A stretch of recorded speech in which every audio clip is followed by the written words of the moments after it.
This week on Andrew Says is Hilary Kennedy. That's Hilary with one L. She is host of the 4-Minute Buzz on Blaze Network. That's about as long as anyone can tolerate me for, ironically. She's a former sports and entertainment broadcaster, so since she's such a big sports fan, we talked about the mandates facing NBA players and what she thinks will happen there. On top of that, the illegal immigrants under a bridge in Texas, there was 15,000 of them. We also talked about Press Secretary Jen Psaki and other ginger-related topics. If you're worried about the topics you speak about and research being monitored, then you'll want to get Atlas VPN. Social media companies are always tracking your data, and your email might even be recording your location every time you log in, so you need protection. Atlas VPN is a tool that encrypts your data and virtual location. When you connect to a VPN server, your device is given a new IP and DNS address. All of the traffic is encrypted and routed towards the VPN server. When the traffic and data arrives, the VPN server decrypts the info and allows the traffic to access the desired destination, giving you access to media and websites of the location you've selected. This means you can access American Netflix in Canada, BBC iPlayer to get Top Gear, Hulu, Amazon Prime, and more from any device you have. It'll work with Atlas. Right now, they have a huge discount for a 3-year deal, just $1.39 per month with a 30-day money-back guarantee. That's $1.39. You spend more than that in gas pulling out of your driveway in the morning or getting on the bus. Enjoy the episode with Hilary Kennedy from The Blaze, and we'll see you next week.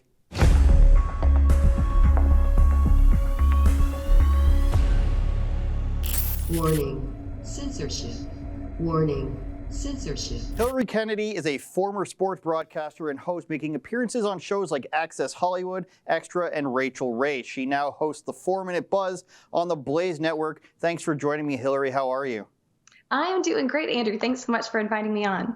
No problem. Now, the first thing I wanted to ask you is what made you want to transition from sports and entertainment to the world of news, or have you always been into it? Because when I was going back and looking at some of your other stuff, I think I've seen you mention that you love MMA. I know you did soccer related work, and there's something else I'm missing in there. But what made you want to transition, or have you always been involved in news? You know, I've always been an avid news watcher. I specifically tried not to get involved with hard news when I started my career because I did have such a passion for sports and entertainment. But there's something about where we are today that really made me go, well, wait a second. I'm not sure I can rely on what I'm hearing from the news media outlets, because I worked on a morning news show that had a lot of entertainment and lifestyle stuff, but we also covered the hard news of the day as well. And I started seeing how bits and pieces of the main facts were being left out of news stories. And it was truly the first time in my life where I thought, well, wait a second, they're leaving out some of the meat of this story, and it completely changes the narrative. And it was the first time that I realized, am I contributing to this in some way working here? And I started to really analyze what I was saying, what was being put out there. And I wanted to be part of news media that I felt like was trying their absolute best to tell the truth. And so that's how I ended up here. I'm sure that story can go for a lot of people, including myself, given my previous career. There's so much going on. The border is a mess, and that's where I want to start. There's a video from a few days ago about clearing the mass amount of migrants from under a bridge, and I think it's Del Rio, Texas. They've now been cleared, and I just want to play this news clip. It goes to a bit of what you're saying, how I think we're just glossing over a lot of the strong storylines here that we need to be addressing. So let's go ahead and play that clip, guys, please. Tonight, the camp that was once packed with 15,000 migrants, gone. Bulldozers working to clear the remnants near the bridge. There are no longer any migrants in the camp. The Homeland Security Secretary now detailing where the migrants have gone. The majority from the camp, over 12,000, released into the U.S. and asked to go to immigration centers to make asylum claims. 2,000 were deported to Haiti, and 8,000 migrants returned voluntarily to Mexico. Like Jean and his wife Jessica, now crossing back fearing deportation. He says he's decided to come back and stay in Mexico because he's scared that they might send him back to Haiti. They'll join hundreds still sleeping across the Rio Grande in Ciudad Acuña. Men, women, and families with children now under growing pressure to relocate away from the border. Meanwhile, President Biden addressing those images of Border Patrol agents on horseback. An investigation is ongoing. Now, I'm interested to point out that they had to include the part of the video of the guy changing his pants. That was an interesting part there. But Hilary, kind of an invasion of privacy. Yeah, a little bit. We have all these people being, commuted out of from under there. I think for optics reason, it was a bad story for the administration. But now we're expecting them all to voluntarily, or at least 12,000, I think, voluntarily report to immigration centers across the country. I know there's videos of them being flown out to all over the country. Can we expect people to actually report to immigration centers just on good faith? Oh, absolutely not. And I think, too, for the few that do, how many of those judges are going to send that small percentage of people back and turn them away because they did actually follow the rules and do the right thing? I'm sure a lot of those people will be allowed to stay as well. I think that what's going on there is not only sad for the people who are believing that they can come into our country and stay indefinitely, but for all of the people that live in those border towns. So many of them are fearing for their safety because they have all of these illegal immigrants crossing onto their land, many of them with weapons. A lot of them are people who are on the run from their own governments, murderers, rapists, that kind of thing. And so it's a sad story all the way around. And we really aren't hearing from those people as much as I think we should, the people who live there at the border and whose lives are being negatively affected. And it's just going to be a trickle down, from what's happening to them. It will soon be happening to all the rest of us as they just set people free and allow them to roam throughout the country. They say they're sending so many people back, but they really aren't telling us about how many thousands and thousands of people they are just busing or flying to other parts of the country. Yeah, it's interesting you say that because the math in that very report didn't make any sense. I wrote it down. 12,000 being let into the country, 2,000 being deported, and 8,000 are going to Mexico. So already we've gone up to 22,000, and they said there's 15,000 underneath the bridge. The bigger question I think here is how did so many Haitian migrants get to the U.S.-Mexico border all at once? Do we have an answer to this question? I don't know the answer to that question. And what I keep hearing from many different sources is it's not just Haitians. We're going to be seeing a lot more Nicaraguans and people from all of these other countries, even from the Middle East, that are making their way here because they keep hearing how lax the rules are, that we're just kind of giving people a free pass and saying, well, you're not supposed to be here, but they just can't control what's going on. They have absolutely lost control of the situation. And it's quite frankly very scary. And I think something else that isn't being addressed too, it's not just people that are coming in, but it's thousands and thousands of pounds of drugs like fentanyl that have been funneled into our country since the beginning of the year. And that's also terribly frightening. I mean, it's enough opioids and fentanyl, things like that, to kill millions of Americans. And that's also flowing freely.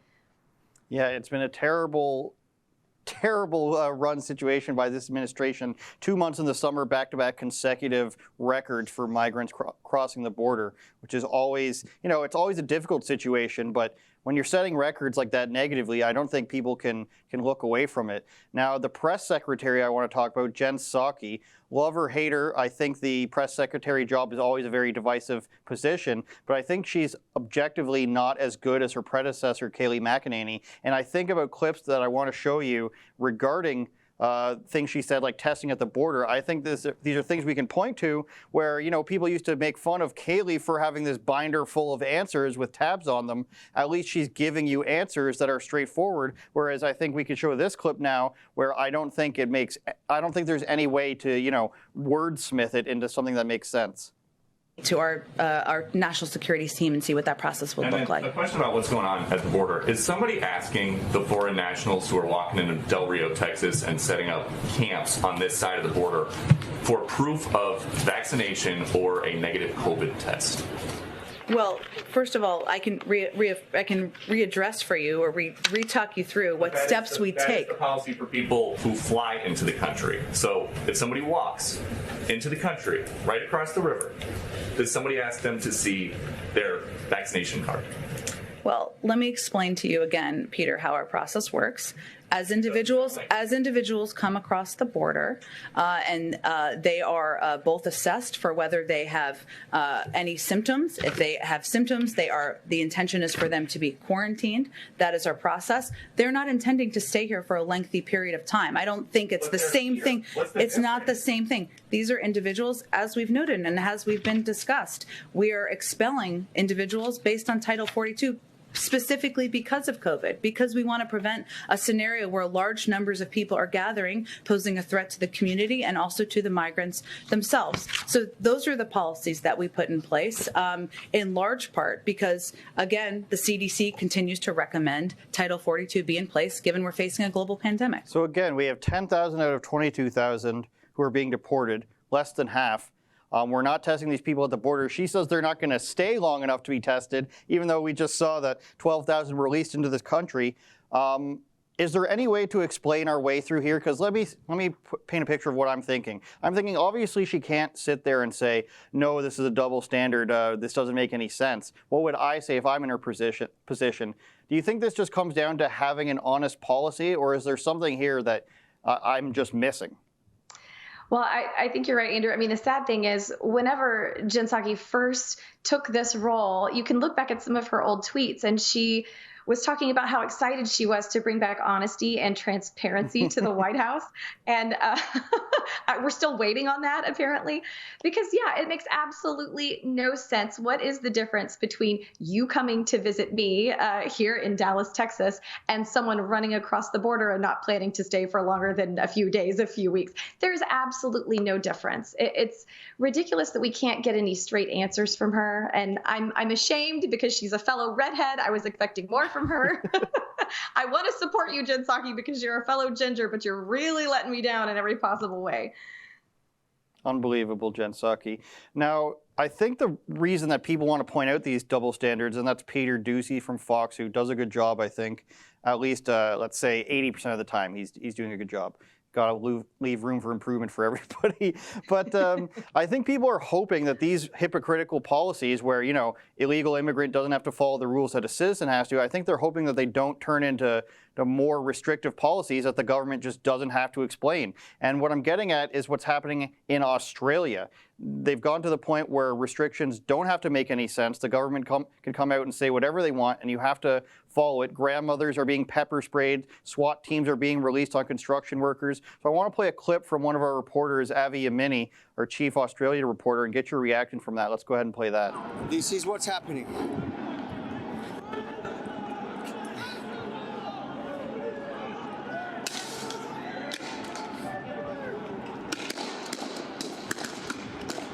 This is for our health.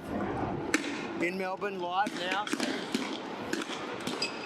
They've separated the groups, firing tear gas. It just suddenly kicked off. There are hundreds of riot police now. The crowd is separated. Half have gone that way, the other half in there. Yep. Come out of the way. And we've just seen what has unfolded here, where riot police in an armoured vehicle that they have not deployed till now in protest. In fact, I've covered protests here for years and haven't seen that. That was meant to be counter-terrorism, I believe. And now they are marching towards the crowd again to engage them, unprovoked. There was zero violence from protesters. Let's make that clear. There was no violence from protesters. 5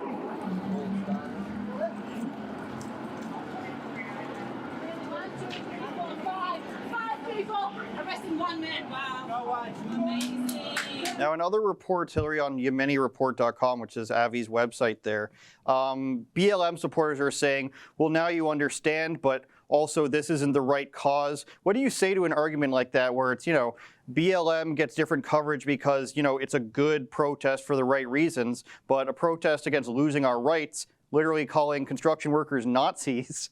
What's your thinking of this, again, a media double standard? It makes me sick, honestly. It makes me sick to my stomach because I feel like what we're seeing is only the beginning.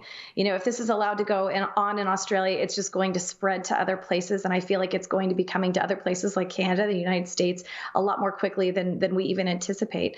But it makes me sick to see the way that people are being treated. And I think that when Australians voluntarily gave up their guns several years ago, this is what it's led to. They have no way to defend themselves. They were peacefully protesting and being treated so violently. And it's horrific to watch. I mean, you can listen to some of the sound bites of the military personnel, and they're saying, hey, we're just doing our jobs. Well, I mean, there were Nazi guards that said the exact same thing during the Holocaust. So it's horrible to see people's freedoms being taken away, and they feel so helpless. I have a couple of friends that live in Australia, and it has been heartbreaking to watch how depressed and hopeless they've felt over the past year. Many of them now taking antidepressants and anti-anxiety medication because they just can't remember what life was like when it was normal anymore, because this has been going on so long and getting to be so much worse. Yeah, and you guys have other Australian commentators at Blaze, like Sydney Watson. I know that give a good perspective on that. And I agree with you. A lot of this has gotten out of hand to the point where, you know, sometimes you have to think, is comparing this to like Nazism, even though that's what they're calling the protesters, is comparing this to these fascistic governments fair? And I think, you know, when we're calling Trump a fascist 3 years ago or whatever, it's too far. When you're calling even maybe BLM or Antifa riots Nazis, I think that might be, you know, an unfair comparison. But we've gotten to this point where, what is the line? And I ask this all the time on things I comment on TV shows. Where is the line where we can stop saying, you know, I'm just doing my job? Is it we're 18 months into restrictions now? Is it 3 years? Is it 10 years? Is it when we become a colony of China? What is the point where we're allowed to say to police officers in Australia, I'm just doing my job is no longer a valid excuse? I think that moment has come and passed now, and I hope to see more people. Like there's another video, there's a cop saying, I am just doing this to feed my family, and I agree with you, but he's still doing it. So I think maybe the tides are turning a little bit on that, just to give my own 2 cents there. Another place people are giving, you know, some pushback is the NBA. And I wanted to talk about this with you because I know you love sports. We have some of the biggest star power in people who are against mandatory vaccinations in players like Jonathan Isaac, Bradley Beal, Kyrie Irving, and Andrew Wiggins. The latter two are some of the biggest stars. And I want to play for you what Andrew Wiggins said when he was asked why he won't just explain his beliefs to the press pool in Golden State there. Vince, what's the reason for not just explaining what you believe? Because it's none of your business. That's what it comes down to. You know, I don't ask you guys what your beliefs. I don't ask you guys what you think is right or wrong. You know, we're different people. Now, Isaac and Beal are going more in-depth routes in explaining what they mean. But do you think it's fair that these journalists are now, you know, asking vaccination status and medical history? Why are you making this medical decision?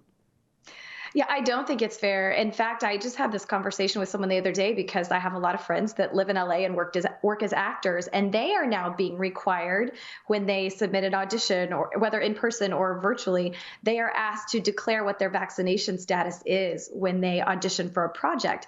Well, what are the odds that they are going to book that job if they say they're unvaccinated? I mean, asking those sorts of questions used to be complete taboo. What you do with your own body, what you've put in your own body, is your own personal business. And so I applaud these athletes for standing up and saying, hey, I don't owe you any answers about that. You know, you ask me anything you want to about the game, about my teammates, you know, things that are relevant, but I just don't see how someone's personal health history is relevant.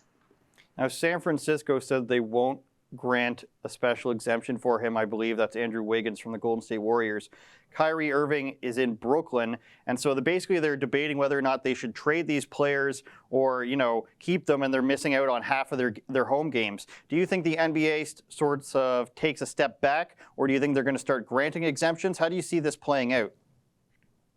I think it's in their best interest to grant these exemptions and let people have their own personal liberties.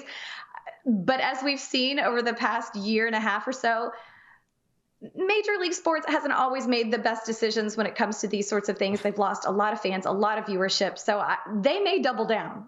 I don't know. I hope that they don't. I hope they let people continue to just live their lives, play sports, and not get political. I don't know if that's going to happen. As I'm sure you're aware, Black Americans are among the least to get vaccinated. Even BLM New York, I spoke with one of them recently. They're against a vaccine passport. What are your thoughts on that? How are you taking that enemy of my enemy situation? I don't know how else to describe it. What's your take on BLM, getting support from right-wing sources about standing out against vaccine passports? It's kind of an interesting turn of events, isn't it? I definitely think that when we keep having these conversations about racism and discrimination, if you've got a large group of people, groups of color who have decided that they do not want to get the jab, to be able to force them in places like New York or San Francisco to not be able to eat at a restaurant or go to an event, that is blatant discrimination right there. So I think it's very interesting that, a year ago it was such a different mentality, but now these people are public enemy number one. It is just it's like you can't make this stuff up. Every day it's something different that contradicts what we've been told, 6 days prior, 6 weeks prior. It's absolutely ridiculous. But I do think it is discrimination for sure to not allow anyone, no matter what color they are, to not live their life if they're unvaccinated.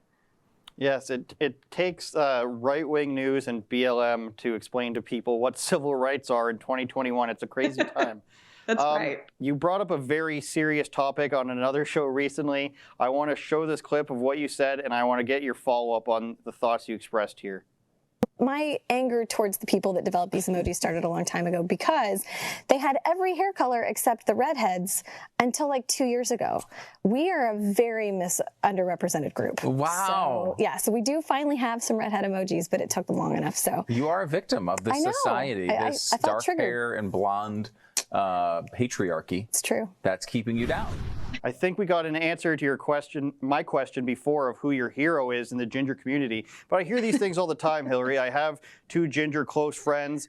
We can't go out in the sun. People can't see our eyebrows. We love orange soda. I want to ask you who your ginger hero is between the following: Chuck Norris, Conan O'Brien, or Ed Sheeran. You have to choose one. Oh, Chuck Norris, by far. I mean, he is the ultimate American hero. But yeah, there are very few of us. And I would like to point out that you only mentioned male gingers, whereas female gingers, I feel like we are always portrayed in movies and TV shows as the psycho or the murderer. It's always the crazy one. Some of us are fairly normal. Is it wrong, or?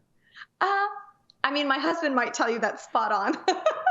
But there were some examples in there. There was Adele, I think, was one on there, but these weren't the ones that I wanted to list. There was what's her name? Emma Stone was one on this list that I saw. Yes, but I had to go. I love Conan O'Brien. I couldn't ignore him. Chuck Norris. Yeah, I mean, you chose him. You can go off the board if you want to go with Jen Psaki. I won't hate you for it. I will say about Jen Psaki, I respect anyone who has the bravery to do that job. To be the press secretary is a really, really tough job. I could never do it. So I do respect that she has stepped up and taken it on. I wouldn't call her my hero by any stretch of the imagination, but I do get basically any redheaded celebrity, someone will say, do you know who you look like? So I get a lot of Amy Adams or Isla Fisher that was in Wedding Crashers. I get a lot of that, but we're not all totally crazy. I mean, maybe just a little bit crazy, but not completely. All right, I'll keep that in mind for whoever my next ginger guest is. I'm going to have to look back in the archives and see if I've had any other ginger guests. Hilary, thank you for coming on. Thank you for joking with me and being serious with me. Anything else you want to say in closing to this Canadian audience that loves you? Can I just say that Canadians are some of my favorite people in the world. I went on a flight from Dallas to Toronto, fell asleep on the flight, and the lady next to me, who was a Canadian, was flying home. When I woke up, she tapped me on the shoulder and said, "You were sleeping when they brought around the snack cart, so I got you a snack and a drink because I thought you might wake up and be hungry or thirsty." And that was the first moment that I realized Canadians, nicest, kindest people in the world, and I have loved every Canadian I've ever met. I will accept your generalization. Hilary Kennedy on The Blaze every morning. Thanks for joining me. Have a great day. Thanks a lot. You too. Thank you, Andrew.